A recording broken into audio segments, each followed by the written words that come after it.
So the last few seminars we've been talking about stem rust. So we're going to be exiting the wheat field today and going into the forest to discuss the forest pathogen Heterobasidion irregulare. And as mentioned before, I have three general questions, such as where is it, what is it doing, and can our native fungi act as a biocontrol? So a quick overview. I'll go over the introduction and importance of this pathogen. I'll go over the pathogen itself, some of the hosts, signs, and symptoms, as well as the disease cycle and some methods of control.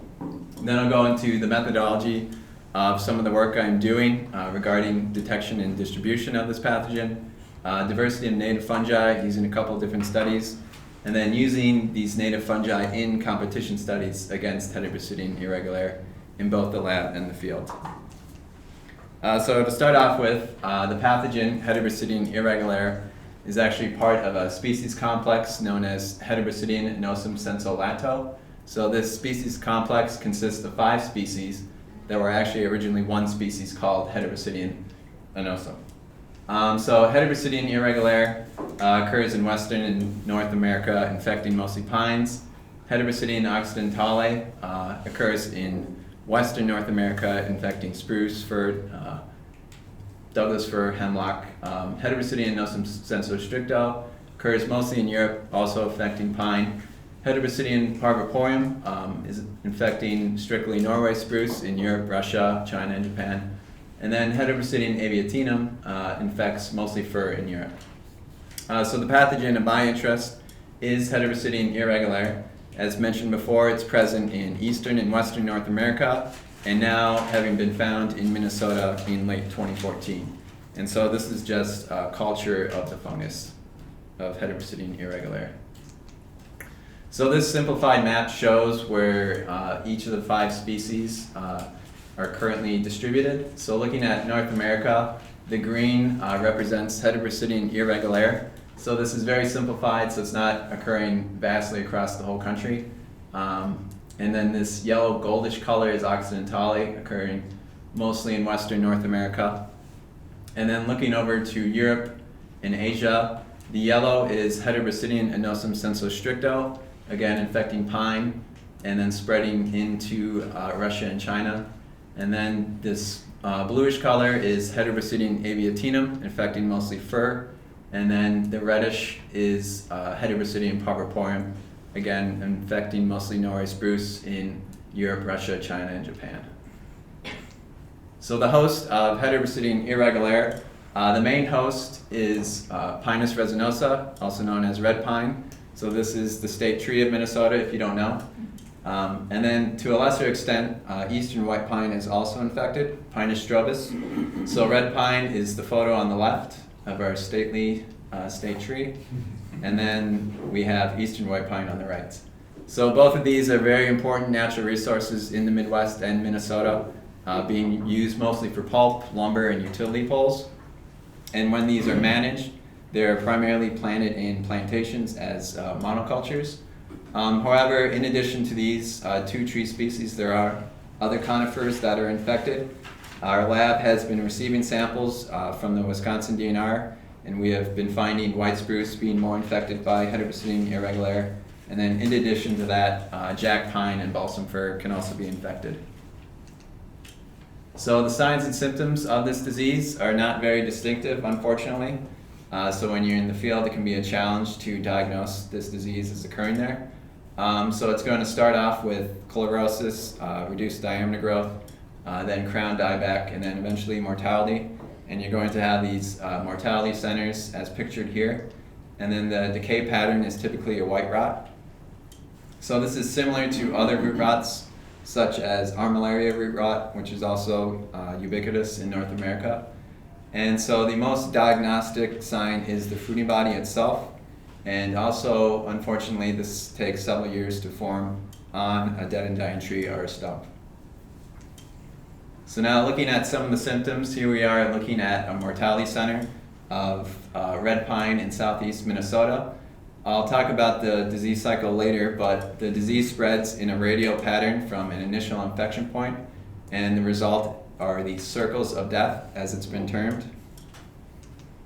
And then looking at the decay that's occurring in the wood, So these are both later stages of decay, but it's typically a white rot. So the photo on the left is a white pocket rot, where you have the removal of lignin, and then you have these pockets of cellulose, and then these black specks are manganese dioxide. And then you can also have this white stringy rot where the wood becomes weak, soft, and stringy. Now looking at the fruiting body, the photo on the left is of a mature fruiting body of Heterobasidion irregulare in Wisconsin. So you can see the upper surface can be buff to reddish brown in color, and then it's going to have a distinct white margin right at the edge.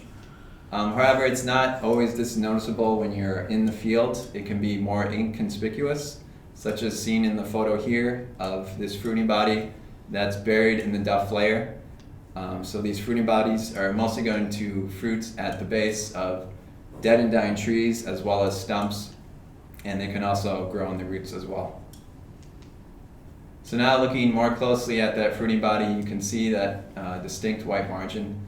And then an immature fruiting body here resembles popcorn, so that also is pretty hard to find when you're in the field, as this can be buried in the duff and then also growing on the roots as well.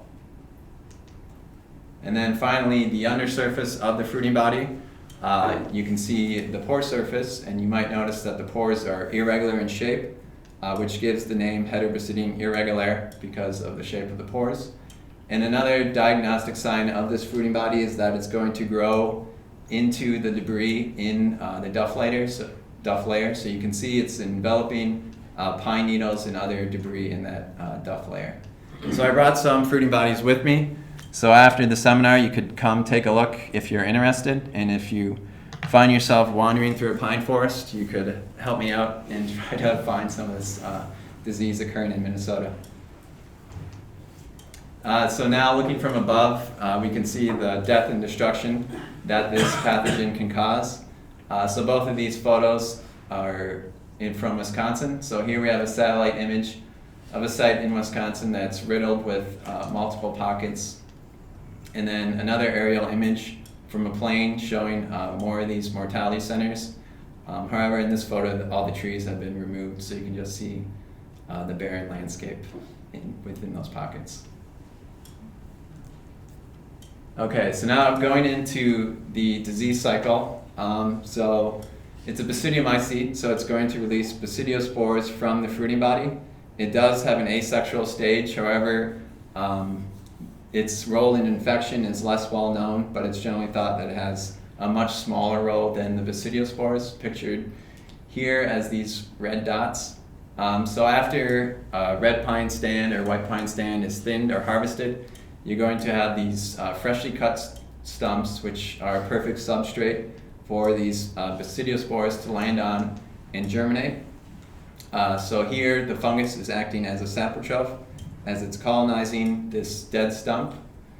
And then it will begin to act as a necrotroph as it spreads through the living tissue of the roots. And then it's going to move through root-to-root contacts or root grafts, and it's going to move more quickly through the root contacts because it's not having to deal with those active host defenses of the living tissue. So it's going to move much faster when it's moving ectotrophically through the roots. So you can see the infection is spreading, and thus it continues to spread, and these circles signify the root grafts and root contacts. And then again, leading to that infection pattern where your results is going to be a mortality center or a circle of death of dead and dying pine trees. So now looking at the distribution of this disease. So this map is somewhat dated, showing the Northeast and the Midwest, the distribution of this pathogen. And then looking more closely at Wisconsin and Minnesota, the pathogen was found in Wisconsin first in 1993, and since then it spread quite rapidly, and now it's quite abundant in the state. And then, as I mentioned before, it is now present in Minnesota in Winona County, having been found just outside of Minneaska in late 2014. You also might notice that there is a county in Minnesota, Clearwater County, that is highlighted in tan, so this means the disease was reported but not confirmed. So On two separate occasions in the 1970s, mycologists found fruiting bodies growing on spruce and fir in Itasca State Park and deemed these to be Heterobasidion annosum. So our lab tried extracting fungal DNA from these fruiting bodies, but unsuccessfully, either due to the old age of the specimens or any chemicals that were used to treat them. So the question arises whether this is Heterobasidion occidentale or Heterobasidion irregulare.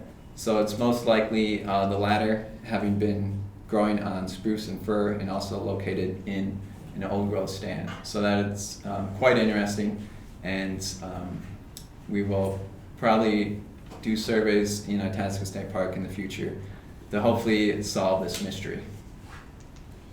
And then going back to the site in Winona County, so this is a satellite image of the red pine stand that is infected, with these two red dots signifying where we confirmed the disease to be occurring. And so after it was first reported, the disease was spreading, so it was deemed necessary to eradicate it from the site. So this is a photo of the site a few weeks ago. A clear cut occurred there, removing all of the red pine. And later, this slash here will be collected and burned in a further effort to remove all the inoculum from the site.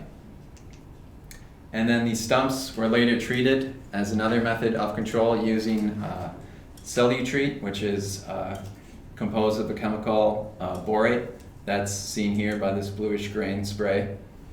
So that leads me into control methods. So typically 3 different methods of control are used. Starting with silvicultural, thinnings can be conducted during times where the infection rate will be low. So when the respiration rate of the fruiting bodies is very low and it's releasing less spores. So in Minnesota, that would typically be in the winter when temperatures are below 0 degrees Celsius. Different plantings can be used, so a wider spacing to help eliminate those root contacts and root grafts in an effort to reduce the amount of spread through those root contacts and root grafts. Also, planting less susceptible species could also help remove inoculum from the site if that is deemed feasible. And then chemicals, as shown in the previous photo. So there's 2 types of chemicals that are commonly used, urea and then borates. So these are going to be sprayed with manually, or usually in a mechanized fashion, usually attached to a harvester. So ureas act by increasing the pH of a stump, thus preventing Heterobasidion spores from germinating on the stump, while borates will act on the metabolism of basidiomycetes, preventing Heterobasidium from colonizing the stump. And these do have some drawbacks, as they're going to reduce the diversity of fungi on stumps, and they're also going to have negative consequences with the ground vegetation around a stump. So there is a biocontrol that's currently used, and this is used with the fungus Phalaebiopsis gigantea. So this is an early colonizing fungus, so its main mechanism is resource capture. So it's going to be again sprayed either manually or in a mechanized fashion right after harvest. So it's going to be sprayed on the stump, usually as a spore solution, and then it's going to colonize that stump very quickly and then prevents Heterobasidion irregulare from colonizing that stump.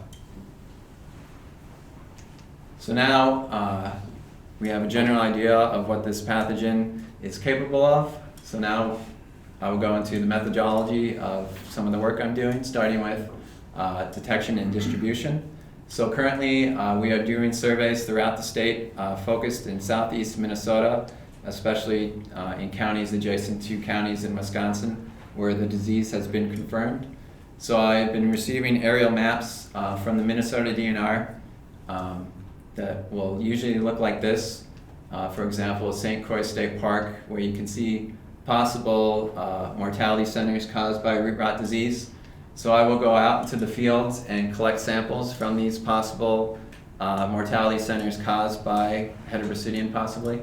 So I'm collecting from stumps, dead and dying trees, down material, as well as any interesting fruiting bodies that could be Heterobasidion. So here's some action shots of me in the field. Here I am chopping at Stump and then collecting some samples here. Here I am by a dead and dying tree. And so the tool I'm using is called a Plasky. So I actually brought in the Plasky to show you. So this is a useful tool for collecting for root diseases, as that it's a two-edged tool, one edge being the mattock, used for clearing away soil around a stump or a dead tree, and then the other edge being the axe, so you can cut out the roots and then collect your sample and then bring that back to the lab.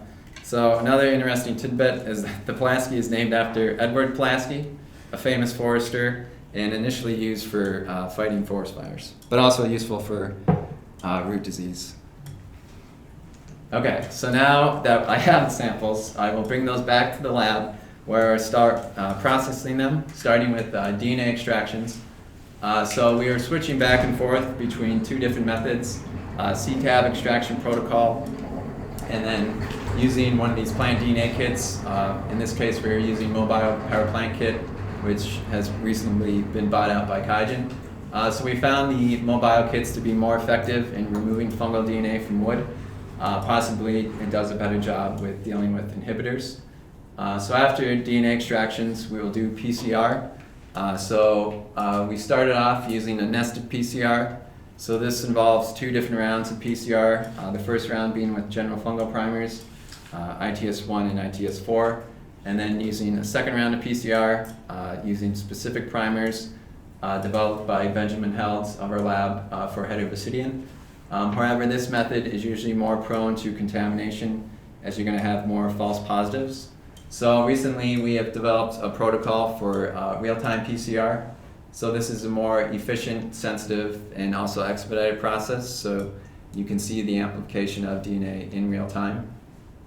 And in addition to these molecular methods, we also are isolating these onto different media, so mostly media for that select for Basidium mycetes. So going back to the qPCR, this image shows a run I did of some samples from Banning State Park, where you can see we have our standards. These are the positive controls. So these are DNA of known quantity, and so we can see they are amplifying. However, a problem comes in with trying to effectively detect from these complex substrates such as wood. So you're going to have a lot of this late round amplification signified here. So it can be a troubling task to help determine where to set your cutoff values and determining what's positive and what's negative. So looking through the literature, James Jacobs of the U.S. Forest Service provided me with this paper looking at different methods to help determine effective cutoff values. So these methods use different statistical analysis to set different cutoff values. So this is something I'm currently working on, so I can definitively say when something is positive or when something is negative by effectively setting these cutoff values. So now looking at where our lab has surveyed throughout the state as well as the Minnesota DNR, Brian Schwingel composed this map showing our survey locations. So the red dots are confirmed locations of Heterobasidion. So it says HRD here, so that is one of the common names of this disease, Heterobasidion root disease. So we can see the one red dot in Winona County just outside of Minneaska, as well as 4 close locations in Wisconsin. So some of these are just 30 to 40 miles from the border, so that's of great concern. So you can see a lot of our survey sites are along the border of Wisconsin, with the green triangles being site surveyed in 2016, and then the blue ones being surveyed before 2016. And also we have some sites in northern Minnesota, so this is where red pine is native, so it would be of great concern if we found the disease present at these sites. And then a table just listing some of these sites if you're curious of where we have surveyed. So different state parks and state forests and other private sites in different counties. And then it's showing where we've had a positive PCR and where we were able to culture the fungus. So again, Minneaska is the only site where we have had a positive PCR and where we were able to culture it. And then a couple sites in Wisconsin shown on the map here where we also had a positive PCR and were able to culture the fungus. So this leads me to the analogy of looking for a needle in a haystack, as it's been difficult to find this disease in Minnesota. However, this is most likely due to the early infection stage of this pathogen. So with more surveys, more relentless surveys in the near future, I believe we will find this more abundantly in the state, as I believe it's only a matter of time we're going to find it in Minnesota. All right, another detection method I used on a much smaller scale involved using wood disc. So this method was developed by Glenn Stanos out of University of Wisconsin-Madison. So this involves cutting small red pine trees about 3 to 5 inches in diameter, and then cutting them into disc about 2 inches thick so they can fit into a sandwich Tupperware seen here. So before they are placed into the field, they are treated very quickly with a selective fungicide that helps only Basidiomycetes to germinate on the disc. So once they're treated with the fungicide, they're allowed to dry, and then they will be placed in the understory of a stand of concern. So we placed them in 2 different state parks, Banyan State Park and Wild River State Park, and then collected them, and then brought them back to the lab, incubated them in the sandwich cup or Tupperware containers, and with a moist paper towel to help induce the germination of Basidiomycetes, and then observe them after 1 to 2 weeks. So again, unfortunately, I did not find any Heterobasidion irregulare from those 2 state parks. However, there was other native fungi isolated, some of these early colonizers. So as I mentioned before, Flebiopsis is an early colonizer, Resistinium bicolor, and then another interesting one, Jacander adusta, mostly associated with aspen, but we're finding to be more common with red pine as an early colonizer. So it's also possible that these are endophytes. So right after the tree is cut, these will then germinate after that tree is cut. However, that's not proven, but could be an interesting research opportunity. So building off of that, looking at more of this native diversity of fungi throughout Minnesota. So when I am conducting these surveys looking for Heterobasidion, I'm also collecting samples to look at the diversity of fungi. So again, the same forest and state parks seen on that map a few slides previously, isolating from red and white pine, and again, the same substrates, so stumps, dead and dying trees, and down material. And then these are isolated onto selective media again, mostly on medium that is selective for Basidiomycetes. And then looking at a simple breakdown of what I have isolated so far. So mostly Basidiomycetes, which you would expect using a medium selective for Basidiomycetes. Still a fair amount of Ascomycetes, and then some Zygomycetes. However, a good portion of these are probably contaminants. Oops. And then looking more closely at the Basidiomycetes. So no real obvious trend, just a big variety of different Basidiomycetes being isolated. So this is from about 24 sites, 12 being in northern Minnesota and 12 being in southern Minnesota. So I'm defining northern Minnesota as where red pine is native, and southern Minnesota where it's not native. And then these numbers just represent the amount of isolates for each fungus. And so a lot of these sites were also cut probably 5 years or later, so that's why you're seeing less early colonizing fungi such as Flebiopsis, which you might expect to find more of. So another study that I've started to look at this diversity of native fungi in a more systematic manner is involving just looking at red pine stumps. So I looked at stands that were thinned 1 year, 3 year, 5 years, and 10 years ago in both northern and southern Minnesota. So each northern and southern Minnesota had each thinning year represented. And then using traditional isolations, using different media, as well as a microbiome component, sequencing for ITS1 using aluminum-iseq. And so to look for the succession of fungi over time, as well as possibly pick out certain fungi that could be used later on in competition studies against Heterobasidion irregulare. So the isolations involve 3 different types of media, malt extract agar, Basidiomycete, select agar, and then Xabros dextrose agar to isolate for different fungi that might be present. So these were isolated and extracted using the CTAB protocol. And then again, looking for the most common fungi from these sites, look for any trends over time, and then possibly any antagonist towards Heterobasidion irregulare. So looking at some of the early results from the Stanton 1 year ago, the majority of the species being isolated is Phlebiopsis gigantea, which should be expected. So these graphs represent both northern and southern Minnesota right now, and then a fair amount of different Ascomycetes. And then looking at the Stanton 3 years ago, still the most common species isolated is Phlebiopsis, and then an increase in the amount of Leptographium and Ophiostoma, as well as some more Basidiomycetes and Ascomycetes. And then looking at the Stanton 5 years ago, a significant decrease in the amount of Phlebiopsis being isolated, and then an increase in other wood decay fungi, such as different Basidiomycetes. And then finally, the Stanton 10 years ago, no Phlebiopsis present, and then increase in different Basidios and Ascomycetes. So you would expect to find more Basidiomycetes being isolated. However, I had difficulties with a lot of contaminants, which is why there's a fair amount of Zygomycetes as well as different Ascomycetes. So one of the early trends that's quite noticeable is just the progression of fungi over time. So you can see Phlebiopsis is that early colonizing fungi colonizing those stumps very quickly and then being displaced over time by different fungi.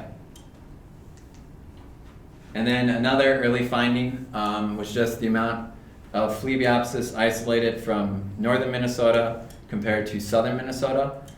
So right now, I have isolated quite a bit more of Phlebiopsis from northern Minnesota compared to southern Minnesota. So the study is on a small scale, so you can't take too much out of this. But it's possible that this is acting as a native biocontrol, as well as other early colonizing fungi preventing Heterobasidion from colonizing these stumps.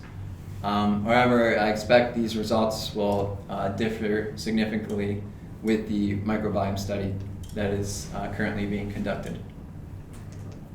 So now moving on to that study, this should give a more complete picture of the fungi present in these stumps. So the samples were extracted with the mobile power plant kit. So I talked about the benefits of these kits earlier on. And so they were sent for quality control and sequencing. So the quality control just ensures that each sample was amplified correctly and also involved other cleaning steps. And then again, they were sequenced with ITS1. So it's possible that I will sequence for bacteria using 16S to see also different trends over time in the bacteria population. And also, it'd be interesting to see if any of these could be antagonistic. However, looking through the literature, bacteria have a much, much smaller role in antagonism towards Heterobasidion compared to different fungi, especially Basidiomycetes. So this graph just shows that all my samples were sequenced, so success. And then the large amount of reads, so these are the pass filter reads. So after they go through a chastity filtering process. And then these samples here were the negative controls. So there are about 120 samples in total. So moving on from this, to start analyzing that mass amount of data using a pipeline for ITS1. So this pipeline helps with removal of singletons and chimeras and other steps, and the ultimate result is an OTU table. So using this OTU table and then using different statistical methods to look at the differences between thinning years and location.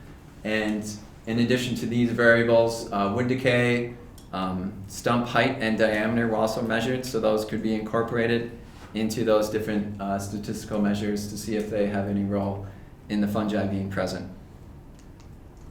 So now that we have a general idea of the population of fungi occurring in these red pine ecosystems, moving on to competition studies using these fungi against Heterobasidion irregulare. So here I'm just showing a few papers that have been published. So there's a vast amount of literature on Heterobasidion irregulare. It's one of the most published pathogens, I think around 2,000 papers, so quite a amount of literature. However, a lot of this is being conducted in Europe, so it'd be interesting to see with our native fungi and with our native hosts such as red pine to see the interaction using these systems. So starting with the fungi I've tentatively selected to use in these competition studies. So here I have a table of different fungi isolated and sequenced. So some of the early colonizing fungi, such as Phalaeopsis gigantea, Jacander adusta, and then some fungi that were isolated in some of those stands that were cut about 10 years ago, such as Dichotomous squalens, Antrodeus oralis, and then here's a photo of just some of these cultures. So these competition studies will work as a screening process, starting with simple substrates such as medium. So using the most commonly used is a dual inoculation test, where you, on opposite ends of the plate, you put the pathogen and then the antagonist, and then you're going to examine for any inhibition or overgrowth of the pathogen.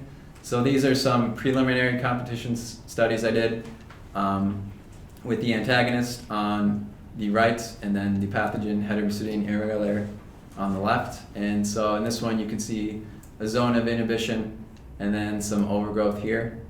So inhibition can also be evaluated by looking at the radius of the pathogen growing away from the antagonist, indicated by the capital R, and then the lowercase r is the radius of the pathogen growing away. So then you can calculate the percent of inhibition.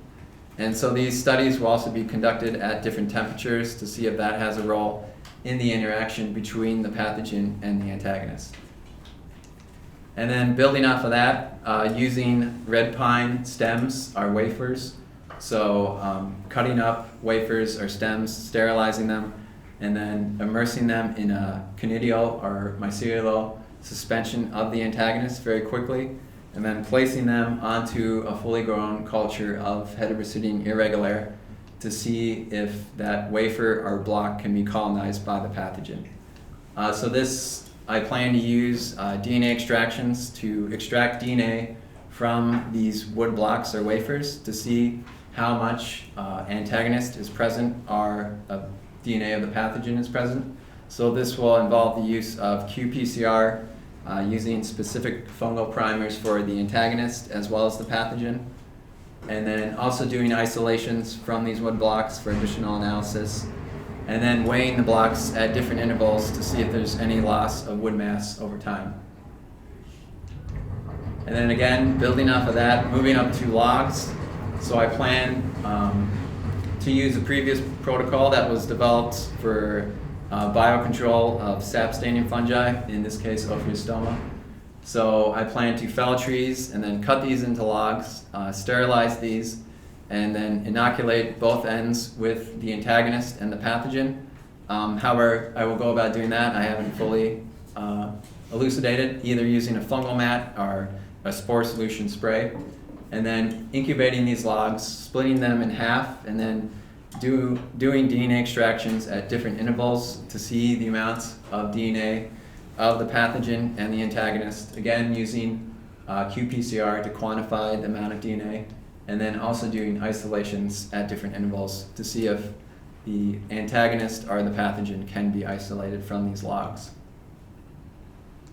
And then finally, the final substrate to be used, if logistically possible, is stumps.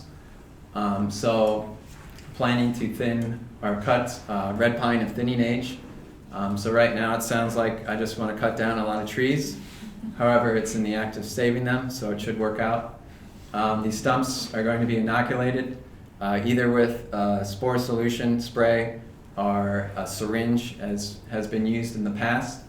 And after that stump is colonized, the top of the stump will be cut and discarded, and then the second section will be cut and then brought back to the lab for analysis. And then again, using the similar methods laid out before, DNA extraction, and then qPCR at different intervals on that stump section, and then isolations for additional analysis, and then planning to conduct this at 2 different times probably in the early summer, or late summer, early fall, and the winter, to see if temperature has any role in this interaction. So now to summarize,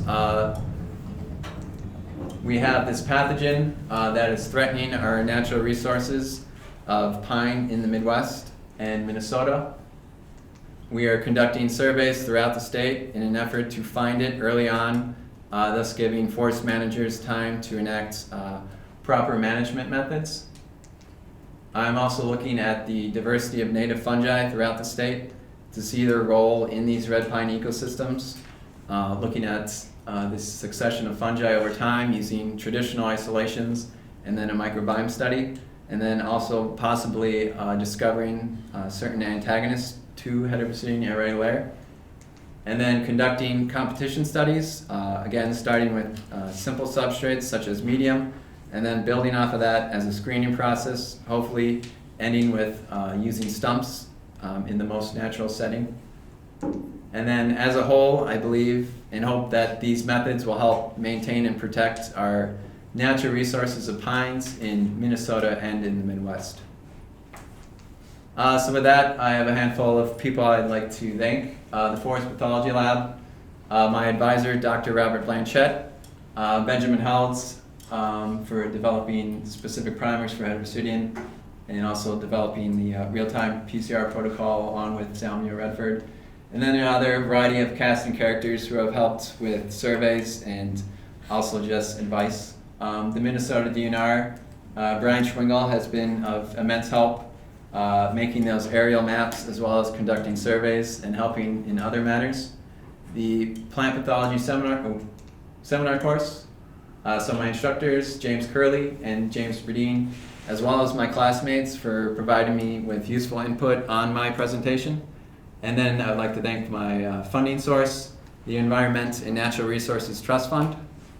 So with that, I would like to thank you for attending my seminar, and I'm free to take any questions you might have.